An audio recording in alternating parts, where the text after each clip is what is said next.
नमो नमः. आज आपण इयत्ता 9वीचा संधी वर्णानाम साहचर्यम हा टॉपिक बघणार आहोत. यालाच संधी असे म्हटलं जातं. तर वर्णानाम साहचर्यम असं जे म्हटलेलं आहे रम्य संस्कृतमध्ये, अर्थातच वर्णांचं एकमेकांना ते सोबत आल्यानंतर काय घडतं हे सांगितलेलं आहे. खाली तुम्हाला दिसत आहे अ, इ, उ, रू, ऋलू, ए, ऐ, ओ, औ हे सगळे स्वर आलेले आहेत. तर हे स्वर काहीतरी सांगत आहे आपल्याला, काहीतरी संदेश देत आहे. तर बघा, ज्यावेळेस वेगवेगळे लेटर्स एकत्र येतात त्यावेळेस त्यापासून एक एक शब्द तयार होतो, एक वर्ड तयार होतो. वर्णांच्या एकत्र येण्याने एक पद तयार होतं, म्हणजेच शब्द तयार होतो. तर पण हा शब्द तयार होत असताना त्याच्यामध्ये काय काय बदल घडून येतात हे आपल्याला आजच्या टॉपिकमध्ये बघायचं आहे. संधी हा टॉपिक जो आपण आज बघणार आहे, अर्थातच वर्णानाम साहचर्यम हा जो टॉपिक आहे हा खूप मोठा आहे. पण तुम्हाला आत्ता इथे स्पेसिफिक स्वर संधीचे प्रकार दिलेले आहेत, ते तुम्हाला आज जाणायचे आहेत. पण हा सगळ्यात महत्त्वाचा टॉपिक राहणार आहे ग्रामरमधला. बघा, जे स्वर आहे ते म्हणत आहे की अस्माकं भिन्नानी उच्चारण स्थानानी यूयम जानित, म्हणजेच आमचे उच्चारण स्थान जे आहे ते वेगवेगळे आहे. भिन्न म्हणजे वेगवेगळे. यूयम जानिथ, आता यूयम हा जो शब्द आहे हा मध्यम पुरुषचा बहुवचन आलेला आहे, म्हणून यूयम, त्वम युवाम यूयम असा इथून आलेला आहे. म्हणजे तुम्ही सगळे जाणतात असं म्हणतात. जानिथ म्हणजे जाणणे. तर आता आपल्याला माहीत आहे, आपण वर्णमाला ज्यावेळेस सगळ्यात पहिल्यांदा बघितली आहे 8वीला, त्यावेळेस त्याचे उच्चारण स्थान आपल्याला शिकवले गेले होते. म्हणूनच इथे सांगितलेलं आहे की वेगवेगळे उच्चारण स्थान आहेत, हे तुम्ही जाणत आहात. वयम सर्वे सहैव तिष्ठामह, आम्ही सगळे सोबत एकत्र राहतो. तिष्ठामह म्हणजे थांबणे किंवा राहणे. सहैव म्हणजे एकत्र. अस्माकं परस्पर साहचर्यम रोचकम, आमचं सोबत एकत्र राहणं हे काय आहे, एकदम रोचक आहे, म्हणजे मनोरंजक आहे. यदा अस्मासु द्वयोः अतीव सन्निकर्षः भवति तदा यद्ध्वनी परिवर्तनं भवति सह एव संधी. आता संधी काय आहे हे सांगत आहे की स्वर म्हणत आहे की जेव्हा आमच्यापैकी दोन वर्णांचा संपर्क येतो त्यावेळेस जो ध्वनीमध्ये बदल होतो त्यालाच संधी म्हटलं जातं. अर्थात या पूर्ण पॅरेग्राफचा जो मिनिंग आहे शॉर्टकटमध्ये समजून घ्या की दोन वर्ण ज्यावेळेस एकमेकांच्या जवळ येतात त्यावेळेस त्यांच्या उच्चारांमध्ये, प्रोनाऊन्सिएशनमध्ये जो बदल होतो त्या बदलाला संधी असे म्हणतात. तर बघा, आता पुढे म्हटलेलं आहे तुम्हाला दिसत असेल असं दिलेलं आहे. आता हे जे आहे यामध्ये काय बदल होतोय सांगत आहे. आवयोः संयोगेन आकारः भवति. आता हे दोघं बोलत आहे, आणि बोलत आहे. आवयोः हा शब्द कुठून आलेला आहे? जो आवाम शब्द आपण बघतो, आम्ही दोघे, म्हणून तिथे म्हटलेलं आहे आवयो, आमच्या दोघांच्या संयोगेनं म्हणजे एकत्र येण्याने आकारः भवति. आकार म्हणजे आचा प्रोनाऊन्सिएशन होतो, जसे की अकार म्हणजे अचा प्रोनाऊन्स होणे, आकार म्हणजे आचा प्रोनाऊन्स होणे, इकार म्हणजे ईचा. या अर्थातच आता इथे आकार म्हटलेला आहे म्हणजे आ हा शब्द तयार होतो. भवति म्हणजे होणे. यथा जसे न प्लस अस्ति. न हा पूर्ण शब्द आहे, म्हणजेच नचा अंत. तुम्हाला वर्णविग्रह माहिती आहे, वर्णविग्रहमध्ये न प्लस अ, हलंत न प्लस अ मिळून न तयार होत असतो, म्हणून नच्या शेवटी अ आलेला आहे. आणि अस्ति जो शब्द आहे त्याचा म्हणून नास्ती, अ प्लस अ नास्ती असा शब्द तयार झालेला आहे. तुम्हाला समजण्यासाठी इथे एक पिक्चर दिलेला आहे आणि त्याच्यामध्ये सांगितलेलं आहे बघा. अ प्लस अ आज तयार होतो, परत आ प्लस आ जरी असेल तरी आज तयार होणार आहे. अ प्लस आ जरी घेतलं तरी आ तयार होतो, आणि आ प्लस अ घेतलं तरी आ तयार होतो. सुरुवातीला थोडं अवघड वाटेल तुम्हाला, पण जर तुम्ही हे सगळं लिहून घेतलं तर तुम्हाला जास्त इझी वाटेल. त्याच्यामुळे नीट बघत राहा. परम प्लस अर्थ हा जो शब्द आहे याच्यामध्ये सुद्धा परम या शब्दाचा अंत अने झालेला आहे, त्याच्यापुढे अर्थ शब्द आलेला आहे, म्हणजे स्वर आलेला आहे, त्याला अ प्लस अ झालं आणि परमार्थ असा शब्द तयार झालेला आहे. परमार्थ, अर्थ शब्दाला विसर्ग होता म्हणून आपण अर्थ लावलेला आहे. आता ही जी संधी आहे ही अ प्लस अ मधून आलेली आहे, बरोबर. पुढे बघा, दया प्लस आनंद. आता तुम्हाला इथे जे मी हे एक्झाम्पल दिलेले आहे एक्स्ट्राचे एक्झाम्पल आहे. तुमच्या टेक्स्टबुकमध्ये न प्लस अस्ति इज इक्वल टू नास्ती एवढंच एक्झाम्पल होतं, पण तुम्हाला अजून जास्त एक्झाम्पलद्वारे समजावं म्हणून इथे काही एक्झाम्पल ॲड केलेले आहेत. दया प्लस आनंद. आता दया शब्दाचा अंत हा आने झालेला आहे, म्हणजे आकारांत आहे, आणि त्याच्यापुढे आनंद शब्दाची सुरुवात आने झालेली आहे, म्हणूनच आ प्लस आज तयार झालेला आहे, म्हणून शब्द आपला तयार होतो दयानंद. आता नीट बघा, इथे दया शब्दाचा आ आणि पुढील आनंद शब्दाचा आ हे दोघं एकत्र आले म्हणजेच आनंद शब्दामधून आ निघून गेलेला आहे आणि पुढे नंद हा शब्द तयार उरलेला आहे, तो आपण ॲज इट इज तिथे लिहून टाकलेला आहे. तुम्ही जर नोटबुकमध्ये ही स्टेप लिहून घेतली तर तुम्हाला जास्त पटकन कळेल. आ प्लस आ इज इक्वल टू आ असं तयार झालेलं आहे. विद्या प्लस अर्थी, तर विद्याचा अंत आने झालेला आहे आणि पुढील स्वर जो अ आहे तो अ जो आहे जेव्हा आमध्ये ॲड झाला ते सेम झालेला आहे, आज तयार झालेला आहे, म्हणून विद्यार्थी शब्द तयार होतो. हे जे एक्झाम्पल होतं ते आ प्लस अचं एक्झाम्पल होतं. आणि शेवटचं एक्झाम्पल बघा, देव प्लस आलय. देव प्लस आलय, देवालय शब्द तयार झालेला आहे, अ प्लस आ झालेला आहे आणि देवालय शब्द तयार झालेला आहे. अ प्लस आ इज इक्वल टू आ.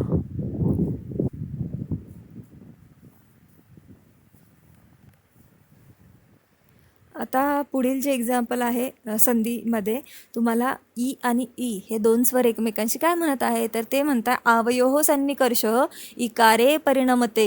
म्हणजे आमच्या एकत्र येण्याने काय होतो, इकार बनतो. आपण इतक्यात बघितलं की अकार किंवा आकार असेल तर आ तयार होतो. इथे इकार म्हटलंय म्हणजे ई तयार होणार आहे आणि ई कोणता दिलेला आहे, त्यांनी मोठी ई दिलेला आहे म्हणून मोठी ई तयार होणार आहे. जसं की यथा, जसे की रवी प्लस इंद्र, हे तुमच्या टेक्स्टबुकमधलं एक्झाम्पल आहे.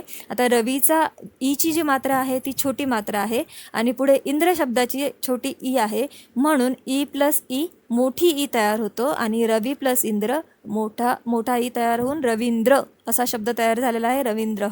आता ही जी संधी आलेली आहे ती छोटा ई प्लस छोटा ई यातून आलेली आहे ही संधी. तुम्हाला इथे ई प्लस छोटा ईच घ्यायचा आहे, तिथे मोठा ई झालेला आहे. उदाहरण बघा, रवी प्लस इंद्र रवींद्र, जे आत्ताच आपण बघितलं. आता रवींद्र शब्द हा वरती अनुस्वार दिला तरी चालतो किंवा अशा पद्धतीने अर्धा न लिहून कंप्लीट केला तरी चालतो, प्रोनाऊन्सिएशन सेम आहे. सेकंड एक्झाम्पल बघा, मुनी प्लस ईशः.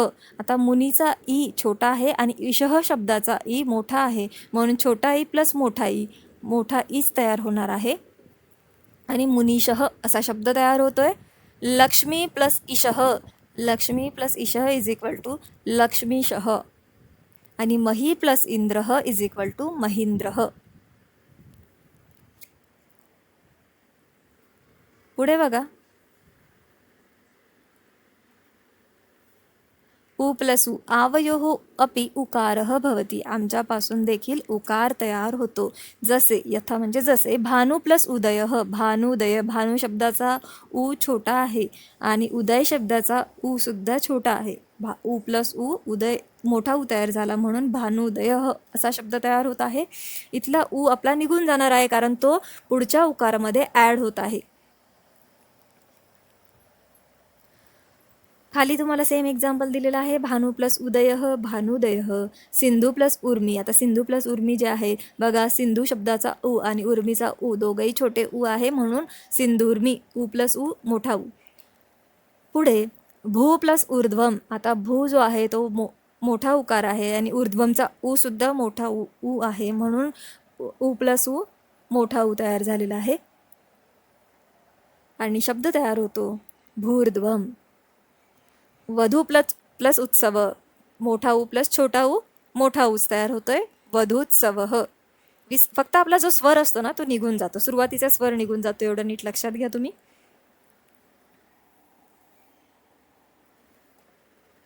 आता यामधील रु प्लस रु हे काय म्हणते, आवयोः संयोगेन ऋकारः भवति. आमच्या संयोगाने ऋकार तयार होतो. अर्थातच मातृ प्लस ऋणम मातृणम. आता इथला जो रू आहे हा मोठा रू तयार होणार आहे म्हणून आपण खाली दोनदा असे अर्धे जो चंद्र काढतो आपण खाली, तो 2 वेळेस काढलेला आहे म्हणून मातृणम. मोठा रू जर तुम्हाला असं काढायचं असेल तर तुम्ही अशा पद्धतीने काढू शकता. तुम्हाला एक खाली जे पिक्चर दिसतंय त्याच्यामध्ये सुद्धा बघा तो रू वेगळा आहे. का बरं वेगळा आहे, वरती पानांवरती जो रू दिसतोय तो वेगळा आहे आणि खालचा रू दिसतोय तो वेगळा आहे. का वेगळा आहे तर तुम्हाला तिथेच एक चंद्र जो आहे खालचा तो ॲड झालेला आहे, म्हणजेच तुम्हाला नीट बघता येईल तिथे की वरती रू आहे ते छोटे रू आहे आणि खालचा रू आहे तो मोठा रू आहे, अर्थातच प्लुत आहे. पितृ प्लस ऋणम, पहिलं एक्झाम्पल आहे आपलं पितृ प्लस ऋणम. पितृ प्लस ऋणममध्ये सुद्धा जो रू आहे तो मोठा रू आहे पितृणम, बघा 2 अर्धे चंद्र झालेले आहेत इथे पितृणम आणि मातृ प्लस ऋणम मध्ये मातृणम. याच्यामध्ये वेगळं काही नसतं, हे 2-3 एक्झाम्पल्स असतात आणि रू जो असतो तो मोठा करण्यासाठी तुम्हाला अर्धे जे चंद्र आहेत ते 2 लावावे लागतात. तुमच्या टेक्स्टबुकमध्ये म्हटलेलं आहे एक ब्रॅकेट दिलं आहे, तिथे म्हटलेलं आहे अयम समानानाम वर्णानाम दीर्घरूपः संधी. म्हणजेच काय, या समान वर्ण जेव्हा एकत्र येतात त्यांना दीर्घरूप संधी म्हणतात, कारण ते दीर्घ होत आहे. प्रत्येक लेटर, प्रत्येक जो स्वर होता अ त्याचा आ तयार झालेला आहे, ई त्याचा मोठी तयार झालेली आहे, उ त्याचा मोठा उ तयार होतो आणि रू त्याचा मोठा रू तयार होतो. अर्थातच दीर्घ होत आहे म्हणून दीर्घरूप संधी याला म्हणतात. अतः सह सवर्ण दीर्घ संधी इति उच्यते. सवर्ण दीर्घ संधी म्हणजे काय, सेम वर्ण. सवर्ण म्हणजे सेम वर्ण. दीर्घ संधी आपण आत्ताच बघितलं की मोठी संधी तयार होते, म्हणजे मोठा लेटर तयार होतं, मोठा आ, मोठी ई, मोठा उ आणि मोठा रू, म्हणून दीर्घ संधी इति उच्यते असे म्हटले जाते. उच्यते म्हणजे म्हटले जाते. पुढे बघा, अ ई हे 2 स्वर ज्यावेळेस एकत्र येतात त्यावेळेस काय होतं, यदि आवयोः अतिशयतः सन्निधिः तरी आवयोः स्थाने एकारः उपतिष्ठती. म्हणजे आम्ही एकत्र आल्यानंतर काय होतो, एकार असा तयार होतो. यथा गण प्लस ईश इत्यस्य उच्चारण गणेशः. जसे की गण प्लस ईश यांचं उच्चारण गणेश होतं असं हे सांगत आहे. बघा तुम्हाला खाली पिक्चर दिसतंय, अ प्लस ई, आ प्लस ई, अ प्लस मोठी ई आणि आ प्लस मोठा ई यांचं सगळ्यांचं मिळून ए तयार झालेला आहे. अचा जो दीर्घ स्वर आहे तो आ आहे आणि छोट्या ईचा दीर्घ स्वर जो आहे तो मोठी ई आहे. या 4 गोष्टी तुम्ही मॅथ्समध्ये बघितलं असेल, प्लस प्लस प्लस होतं, प्लस मायनस, मायनस प्लस आणि मायनस मायनस, हे जे टाईप्स असतात यानुसारच हे टाईप्स आहे. फक्त प्लस प्लस, मायनस मायनस आणि प्लस मायनस, मायनस प्लसमध्ये थोडे चेंजेस असतात. तसं इथे चेंजेस काहीही नाही आहे, सेम एकच वर्ण तयार होतो. त्यामुळे हे लक्षात ठेवण्यासाठी सुद्धा सोपं आहे. म्हटलेलं आहे सूर प्लस इंद्रह. आता सूर र कंप्लीट आहे, अ प्लस ई छोटी ई, अ प्लस ई एच होणार आहे म्हणून सुरेंद्रह असा शब्द तयार झालेला आहे. अ प्लस ई वरून एत आलेला आहे. बघा पुढे आहे गण प्लस ईश, जे आपण आत्ताच तुमच्या टेक्स्टबुकमधलं एक्झाम्पल पाहिलं आहे, गणेशः.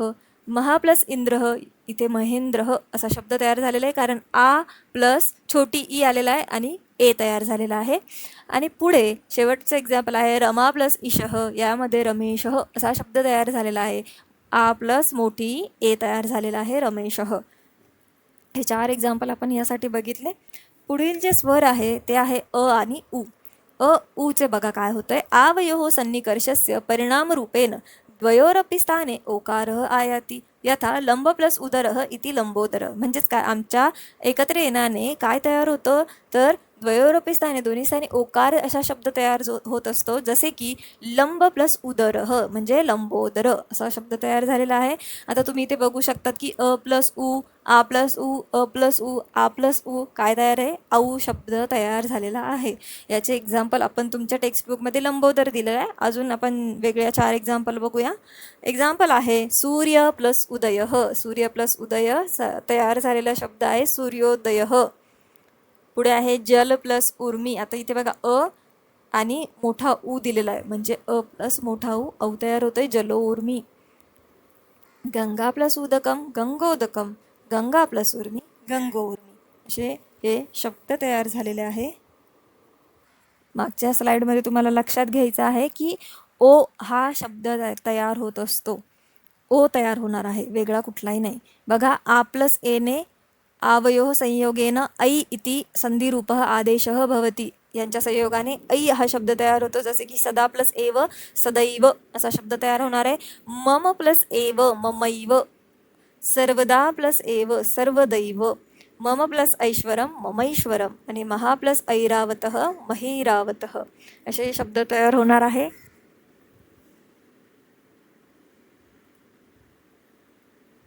पुढे बघा आ प्लस ओ हे जे आहे यामध्ये म्हटलेलं आहे आवयोः संयोगेन औ इति संधिरूपः आदेशः भवति. यांच्या संयोगाने औ तयार होत आहे. मागे पण तुम्हाला जर दिसला असेल तर त्यामध्ये तुम्हाला औ वाटला असेल तो, पण तो ओ होता. नीट लक्षात घ्या, तो ओ होता. मागे अर्थातच अ प्लस उ जे आपण स्लाइड बघत होतो इथे ओ तयार होणार आहे, तिथे ओ करून घ्या तुम्ही. औ झालेला आहे, ओ लक्षात ठेवा. तुमच्या टेक्स्टबुकमध्ये ओकार दिलेला आहे, ओकारमधला ओस तयार होणार आहे. आणि आत्ता जे आपण बघत आहोत यामध्ये औ शब्द तयार होणार आहे. आ प्लस ओ, औ तयार होणार आहे. तर गंगा प्लस ओघ असा एक्झाम्पल तुमच्या टेक्स्टबुकमध्ये दिलेला आहे. गंगौघ, आ प्लस ओ, औ तयार झालेला आहे. इथे बघा, आ प्लस ओ पाहिजे, आ प्लस ओ म्हणून औ तयार झालेला आहे. गंगौघ असा शब्द तयार होतो. तव प्लस औषधीही, तवौषधीही. महा प्लस औषधीही, महौषधीही. मम प्लस औदार्य, मम औदार्यम. महा प्लस औषधम, महौषधम. हे एक्झाम्पल याचे आपण बघू शकतो. तुम्हाला व्हिडिओच्या शेवटी अजून नीट एक्सप्लेन केलेलं आहे. प्लस करून किंवा जास्त डीपची स्टेप असते ती तुम्हाला एक्सप्लेन केली गेलेली आहे शेवटी. बघा, यदा मम संयोगः स्वरेण भवति. ई स्वर कुठले? स्वरेण भवति. कोणते स्वर? ई आणि मोठी ई. तदा मम परिवर्तनम य इति वर्णे भवति. तर त्याचं परिवर्तन कशामध्ये होणार आहे? य मध्ये परिवर्तन होणार आहे. म्हणजेच काय, ई जर कुठल्या स्वरासोबत ॲड झाला तर त्याचं परिवर्तन जे आहे ते य मध्ये होणार आहे. आता हे कोणत्या याच्यासोबत होणार आहे पण ॲड संधी कशासोबत होणार आहे ते बघणं गरजेचं आहे. तुमच्या टेक्स्टबुकमध्ये एक्झाम्पल आहे, करोमी प्लस अहम इति करोम्यहम. आता करोमीचा ई जो होता तो ई निघून गेलेला आहे आणि अहमचा जो अ होता तो पण निघून गेलेला आहे. त्यांच्यामध्ये तयार शब्द झालेला आहे य, कारण त्यांनी म्हटलेलं आहे य इति वर्णे भवती. आता तुम्ही ई प्लस ई इथे नीट बघा, तुमचं टेक्स्टबुकमध्ये यथा प्लस करोमी आहे, पण मी तुम्हाला यदी प्लस अपीचं एक्झाम्पल देऊन सांगते. तुम्ही त्या पद्धतीने करोमी प्लस अहमचं करू शकता. यदी प्लस अपीमध्ये बघा, यदीची फोड केलेली आहे त्यांनी, की य त्यांनी पूर्ण लिहून घेतला आहे आणि द जो आहे द प्लस ई असा शब्द तयार होतो आहे आणि पुढचा अ प्लस पी. आता जो ई आहे त्याचा खाली य तयार झाला आहे. ई आणि ईचं परिवर्तन य मध्ये झालेलं आहे आणि तो अ य मध्ये ॲड होणार आहे. म्हणजे य हलंत आहे म्हणून अ ॲड होईल आणि य कंप्लीट तयार होतो आणि पी ॲज इट इज राहतो. म्हणून वरचा य आपण खाली तसाच लिहिणार. अर्धा द होता, त्या अर्ध्या दला य जोडला गेला आणि तो य कंप्लीट होऊन गेला होता, कारण अ जॉईन झाला होता त्याच्यामध्ये. म्हणून जो य आहे तो कंप्लीट होतो आणि पी ॲज इट इज राहतो, म्हणून यद्यपि असा शब्द तयार होतो. पुढील शब्द बघा, अति आचारः. अति आचारः मध्ये अ प्लस त प्लस ई प्लस आ प्लस चा प्लस रह. आता हे कुठून आलंय? त्यांनी जे मेन आहे ना त्याचाच वर्णविग्रह केलेला आहे, पूर्ण शब्दांचा वर्णविग्रह केलेला नाहीये. अ कंप्लीट लिहून घेतला, ती मधला त आणि स्वर वेगळा केला, ई लिहिला आणि आचारचा सेपरेट लिहून घेतलेला आहे, आ चा आणि रह. आता यामध्ये तुम्हाला ई काढून टाकायचं. ईचं परिवर्तन य मध्ये होणार आहे आणि जो य आहे तो हलंत असणार आहे आणि आ जो आहे त्याच्यामध्ये ॲड होणार आहे. म्हणून बघा, जो त होता आपला अ प्लस त तो पण अर्धाच आहे, म्हणून त मध्ये तुमचा य ॲड होईल आणि पुढचा आ जो ॲड होईल त्याच्यामुळे आ या शब्द तयार होतो.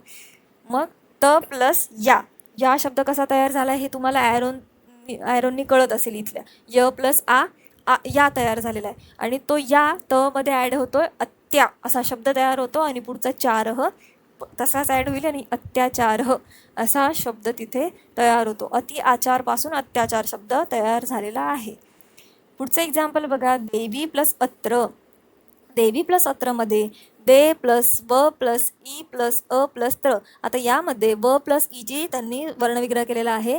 तर मोठी ई आहे इथे, मोठा ई असला तरी पण त्याचं कन्व्हर्जन हे य मध्ये होणार आहे. य.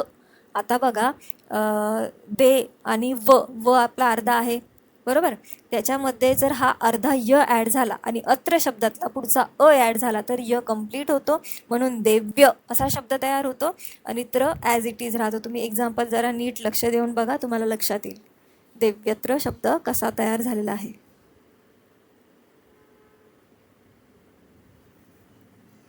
पुढे बघा, देवी प्लस आगता. देवी प्लस आगतामध्ये दे आणि व आणि मोठी ई, मोठ्या ईचा य तयार झालेला आहे खाली आणि पुढील आ जो आहे तो य मध्ये ॲड होणार आहे आणि गता शब्द ॲज इट इज राहणार आहे. म्हणून य प्लस आ या तयार झाला आहे आणि तो व मध्ये ॲड झालेला आहे कारण व अर्धा आहे. देव्यागता शब्द तयार इथे तयार होतो.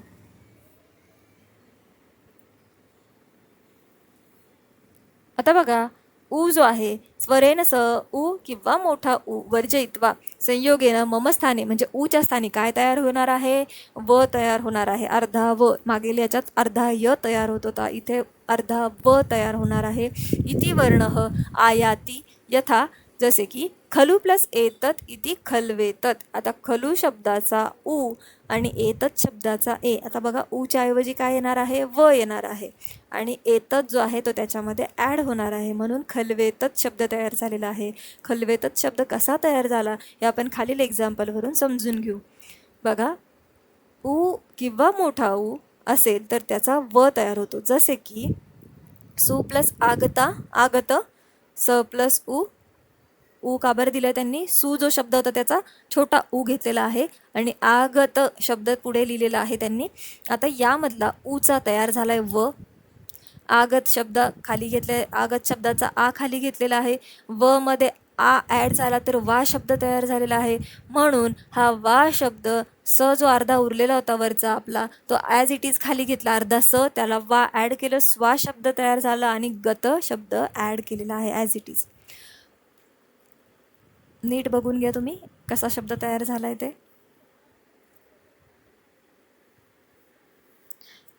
पुढे बघा, वधू प्लस आज्ञा, हे दुसरे एक्झाम्पल आहे आपलं, वधू प्लस आज्ञा. यामध्ये व आणि ध जो आहे तो अर्धा लिहिला आहे, उकारांत मोठा उ आहे आणि आज्ञा शब्द आ प्लस ज्ञा असं लिहिलं आहे. आता तुम्हाला वाटेल इथे हेच का बरं वर्णविग्रह करताय, इथेच आपला टॉपिक वर्णविग्रह नाही चालू आहे, म्हणून त्यांनी संधीसाठी जो वर्णविग्रह इम्पॉर्टंट आहे तोच करून दाखवलेला आहे. आता वधू शब्दामध्ये आपल्याला उ सेपरेट करायचं आहे, म्हणून त्यांनी ऊच सेपरेट केलेला आहे. बघा, ध अर्धाच राहिला ज्यावेळेस उ निघून गेला. आता त्या ऊचं कन्व्हर्जन व मध्ये झालं, अर्धा व, हलंत व. त्या हलंत वला आ ॲड केला, व प्लस आ वा तयार झाला. वधू शब्दाचा व आणि ध शब्दासाठी आपण ध शब्द अर्धा ॲज इट इज ठेवलेला होता आणि ऊचा वा झालेला आहे. वा कसा झाला तुम्हाला कळलंच आहे, वध्वा, आणि उरलेला ज्ञा शब्द खाली घेतलेला आहे. नीट हे एक्झाम्पल बघून घ्या आणि तुम्हाला तुमच्या मनाने खलू प्लस एतत हे एक्झाम्पल कसं तयार झालं हे तुम्ही तुमच्या नोटबुकमध्ये नक्कीच करून बघू शकतात.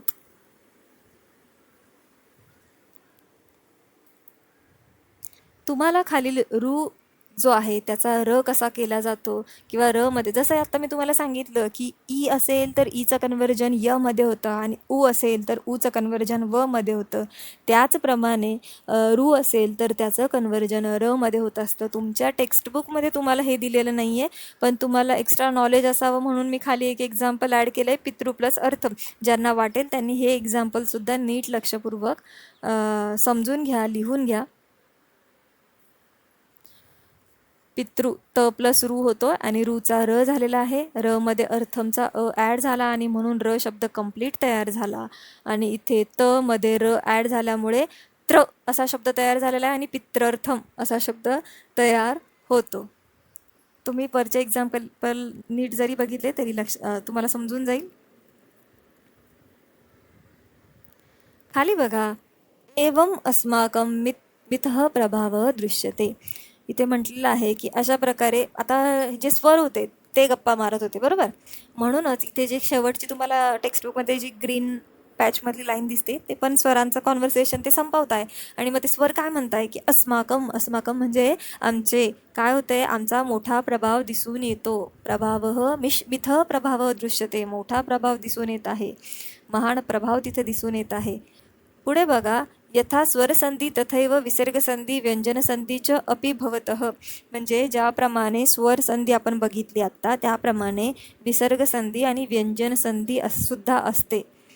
संधिरूपेण यद ध्वनी परिवर्तनम अस्मासु भवती तद्विषयकाः नियमाः वर्तन्ते. अर्थातच संधीच्या रूपाने आमच्यात जो ध्वनी बदल होतो त्या संबंधीचे काही नियम आहेत. हे आपण आता जसे आपण स्वरसंधीचे नियम बघितले तसे प्रत्येक संधीचे वेगवेगळे नियम आहेत असं तिथे सांगितलेलं आहे.